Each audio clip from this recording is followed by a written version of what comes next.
যে একটি কারণে আমরা অনেক কিছু শেখার পরেও আমাদের লাইফে ভালো কিছু করতে পারছি না, সেটি হলো আমাদের শেখাগুলোকে প্রপারলি অ্যাপ্লাই না করা। একটা কথা আছে এমন, আমাদের লার্নিংগুলোর মধ্যে ওই জিনিসটাই আমাদের কাজে লাগে যে জিনিসটা আমরা শুধুমাত্র অ্যাপ্লাই করি। ওই অ্যাপ্লাইটাই আমাদের ব্রেনে গেঁথে যায়, লার্নিংগুলো কিন্তু গাঁথে না। যেই অ্যাপ্লাইটা আপনি করেন সেই অ্যাপ্লাইটা আপনার সারা জীবন মনে থাকে। আর যেগুলো শুধুমাত্র আপনি শিখে পার করে চলে যাচ্ছেন সেগুলো আপনার কোনো কাজেই আসে না।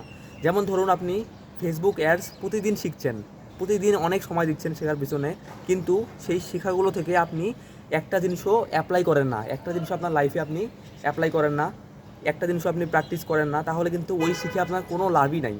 এখন থেকে আমরা চেষ্টা করব অবশ্যই যতটুকুই আমরা শিখব ততটুকু অল্প অল্প করে হলেও আমাদের বাস্তব লাইফে অ্যাপ্লাই করার জন্য।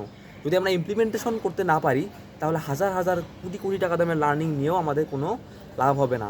তো লার্নিংয়ের মেইন কাহিনী হলো ইমপ্লিমেন্ট করা। যদি আপনি অ্যাপ্লাই করতে পারেন তাহলে দেখবেন যে আপনার লাইফে অবশ্যই অনেক ভালো সফলতা আসবে ইনশাআল্লাহ। ভালো থাকবেন সবাই। আসসালামু আলাইকুম।